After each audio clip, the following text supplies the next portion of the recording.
Hello, I'm Nick Offerman, white male translator for Gaslit Nation. To sum up this week's episode, kleptocracy anywhere is kleptocracy everywhere, and this is a transnational crime syndicate masquerading as a government. Thanks for listening.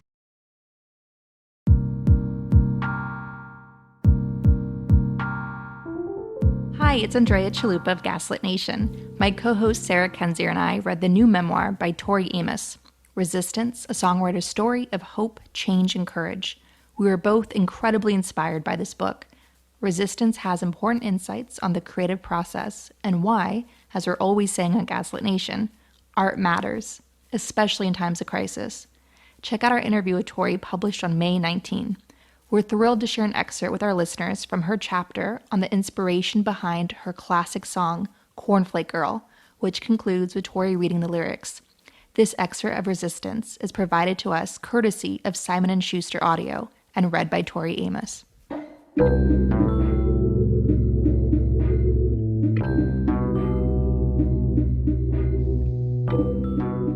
Chapter 8. A drum and bass groove greeted me and Karen Binns as we walked down the street in 1993, a book under my arm. She and I were in deep discussion about how women could be abusive to each other and the many different ways that can play out. I didn't know it, but in that very moment, a song was being born.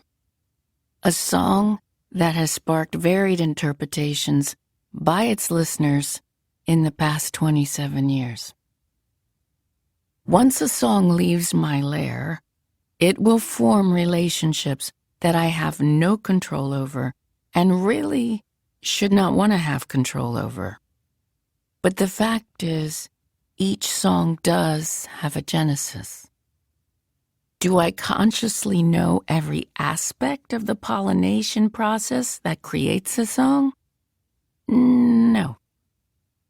Sometimes it's a listener who points out what they have learned about a song. They may have had an experience that aligns with a song's inner secrets, secrets that may be hiding in the shadows that will take me years to discover, or will take a listener years to share their interpretation with me. As I've said for over 30 years now, I'm only a co-creator of the songs. This is a working collaboration that has been witnessed in action by a few of those I've made records with. The muses in the songs themselves offer melodies, chords, words, and tones that allude to what the sound must be. Just because I don't fully understand a tone does not mean I throw it away and impose my own. A tone may lead me to a discovery of a word or a phrase that reflects the tone originally sent by the muses. This is why I refer to songwriters as sonic hunters. Tracking down what a song wants to be requires being open to converging narratives. Cornflake Girl is the song that was forming herself as I walked down that street with Karen all those years ago. Karen had allowed me into her language world in 1991. We had been speaking in this language for a couple of years. Our way of communicating consisted of renaming a word with its reference. For example, we would refer to serial saboteurs as cornflake girls. Another important element of our conversation about why and how women betray each other was the groove underscoring our chat. The swing feel blaring out of a shop that day is known as a shuffle groove. I found it really difficult not to sway back and forth to this rhythm. So, as I was physically swaying to this bass and drum track, Karen asked me about the book under my arm. It was Possessing the Secret of Joy by Alice Walker, and it opened up the conversation to a practice with which I had been unfamiliar. It is now widely known as FGM, or female genital mutilation. How women behave toward each other within the global culture of patriarchy is the discussion that the song Cornflake Girl wanted to take part in. 27 years from the inception of Cornflake Girl, listeners continue to share with me their insights about the song. Someone confided that her mother tried to justify her controlling behavior toward her daughter by saying, "I'm only doing this because I love you." Over the years, hundreds of letters and conversations have taught me the severity of the words, "I'm only doing this." In one letter, doing this was threatening to cut off communication and support unless the daughter agreed to what the mother wanted her to do. In other letters, the context was a severed friendship, possibly poisoned by outside influences. One woman wrote to tell me that a woman she cared for dearly was becoming more and more isolated and controlled by someone else. In this instance, the letter writer was having a difficult time accepting that the isolated woman was defending the behavior of her manipulator. The details of each story have varied over the years, but the feeling of deep betrayal is consistent with most interpretations of Cornflake Girl. Doing this can take on sinister implications. "I'm only doing this to save you from yourself." This story was told to me by someone who knew the two people involved and who asked, when are the words tough love an excuse for abuse? At the center of the story was a mother and a daughter. The mother identified as a Christian. She believed that sex before marriage was a sin. The daughter's religious beliefs were not specified. Her grades were very good, and she was very involved in her high school. Apparently, she had gotten birth control believing it was the responsible thing to do. When her mother discovered the birth control hidden away somewhere, she tampered with it without the daughter knowing. The mother felt the daughter had to pay for her sin and wear her shame. The daughter became pregnant and was forced to give birth. The question is still valid. When is the justification of tough love actually just an excuse for abuse? A song can help open my eyes to the many emotions surrounding a complex issue. When I enter Cornflake Girl as an energy, she demands that we talk about what women perpetrate on each other and what women withhold from each other. Cornflake Girl allows people into her frequency by being quite welcoming. I found her that way at first anyway. The more I was bearing witness through all kinds of scenarios to women-on-women violence, and in the case of FGM, we have to talk about women-on-girl violence, the more I would burst out and say, "This is not really happening." And the answer I kept getting back was, "You bet your life it is." FGM, female genital mutilation, is described by the World Health Organization as procedures that involve partial or total removal of the external female genital organs for non-medical reasons. This is child abuse on a grand scale. Most girls affected by this harmful practice are cut between infancy and 15 years of age. The numbers are overwhelming. The United Nations Population Fund estimates that 200 million girls and women alive today have been subjected to FGM. More recent data suggests that 68 million girls will be cut between 2015 and 2030. It's estimated that 3.9 million girls were cut in 2015 alone. This number will increase to around 4.6 million a year if this abuse is not addressed globally. The numbers continue to shock, revealing how many girls and women are at risk throughout the world, including in the United States and the United Kingdom. According to the Centers for Disease Control and Prevention, 500,000 women and girls living in the United States are either at risk for or have undergone FGM.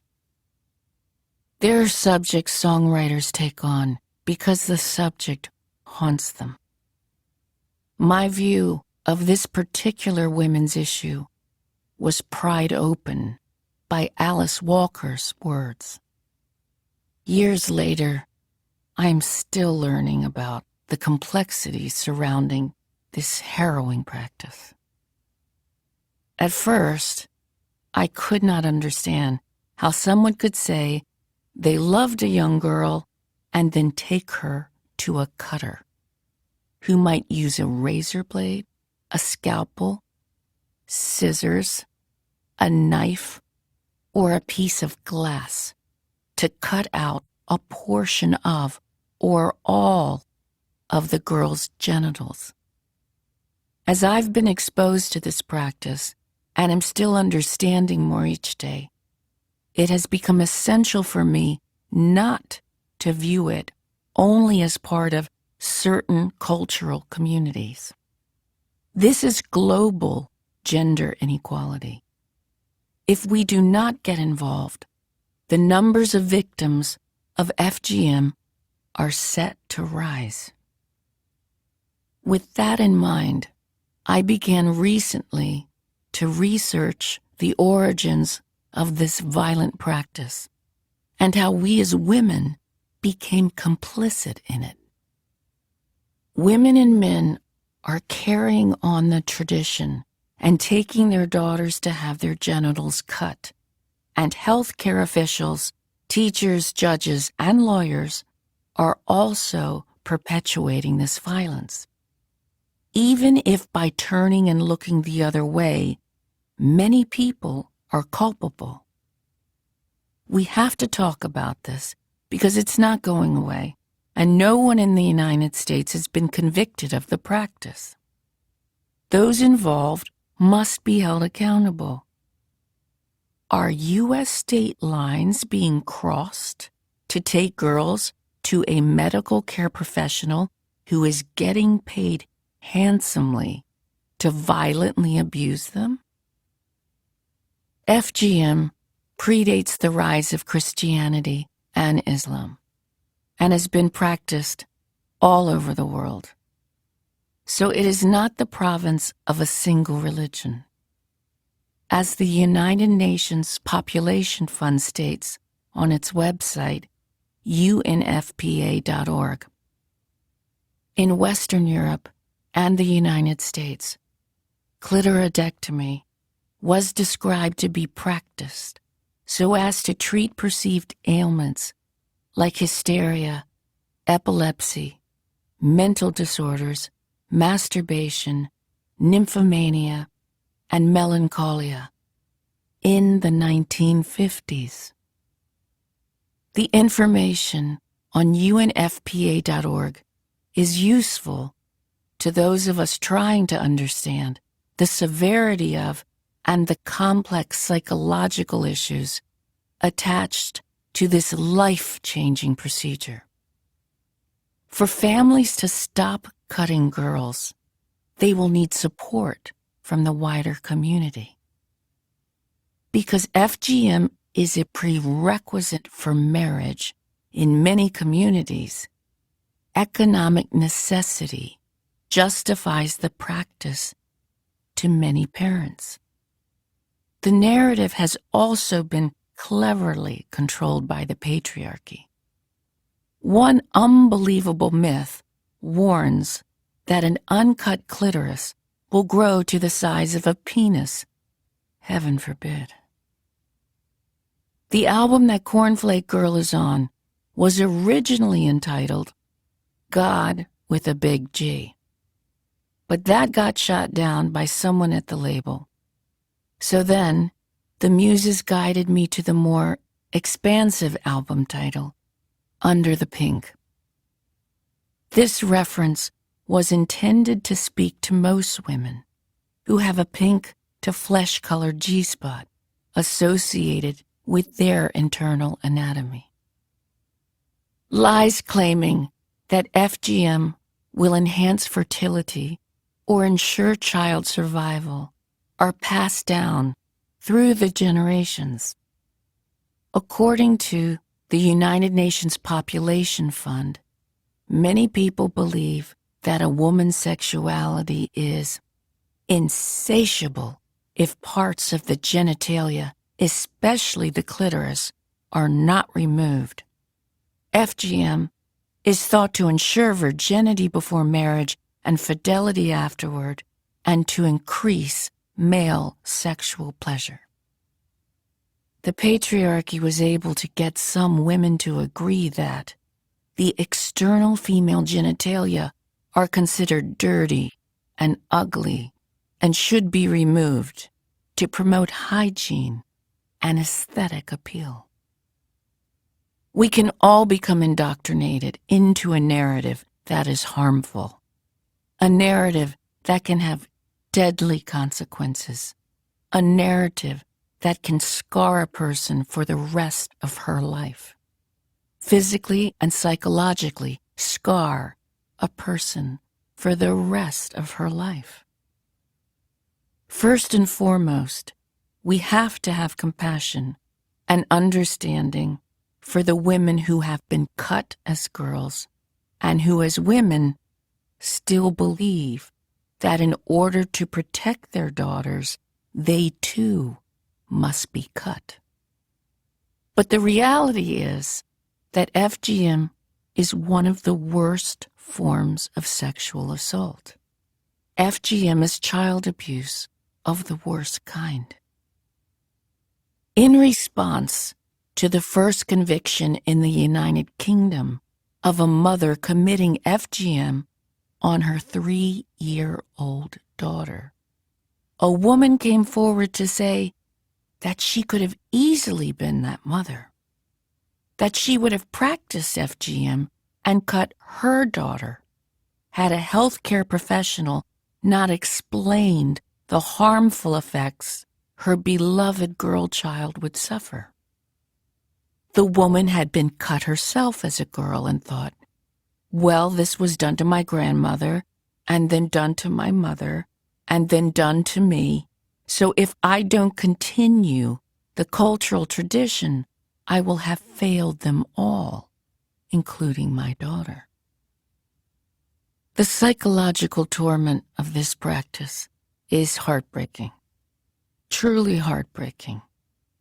In many cases, as it is linked to a rite of passage, the older women in the room who may take part in the cutting by spreading the girl's legs and holding them down, defend it as tradition.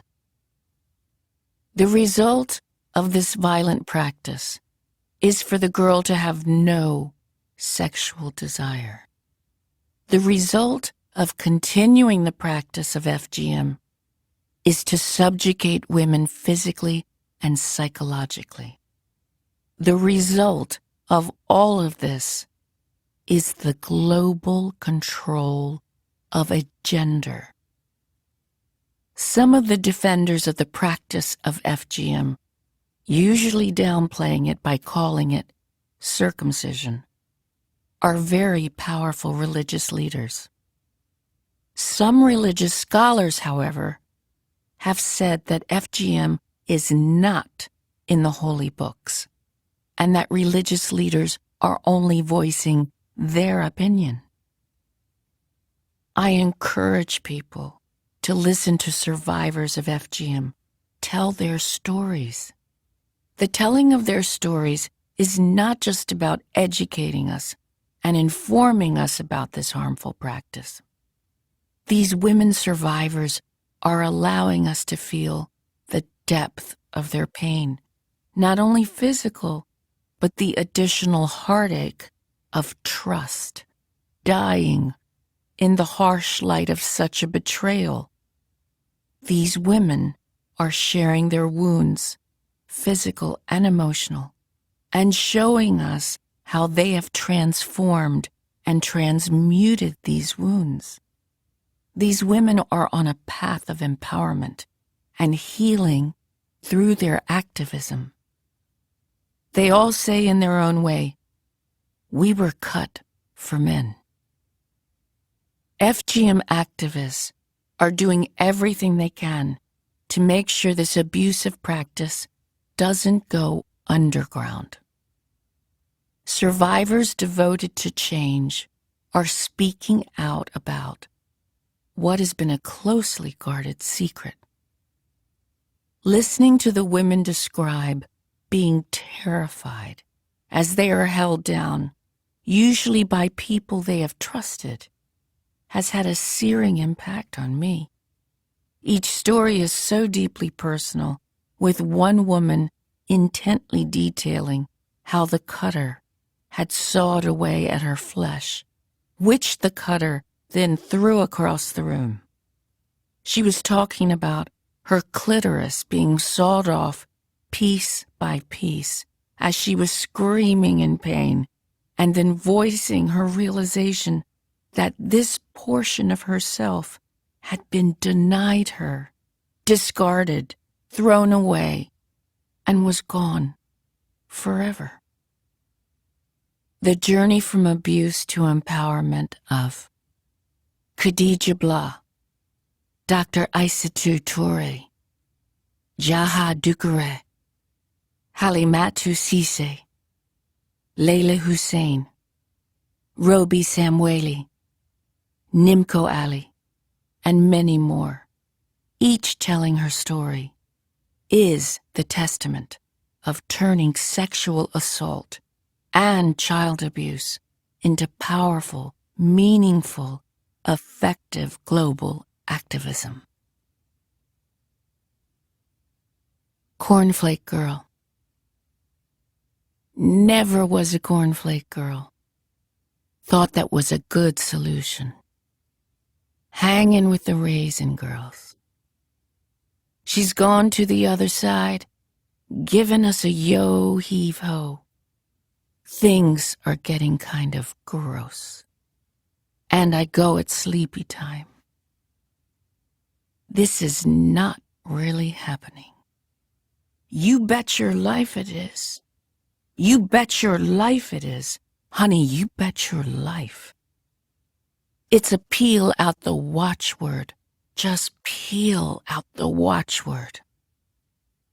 She knows what's going on. Seems we got a cheaper feel now. All the sweeties are gone. Gone to the other side with my encyclopedia. They must have paid her a nice price. She's putting on her string bean love. This is not really happening. You bet your life it is. You bet your life it is. Rabbit, where'd you put the keys, girl? Rabbit, where'd you put the keys? Rabbit, where'd you put the keys? Where'd you put the keys, girl? And the man with the golden gun thinks he knows so much, thinks he knows so much. And the man with the golden gun thinks he knows so much. I know. You know. I know. It's not easy. I know you know. I know it's not easy. Rabbit, where'd you put the keys, girl?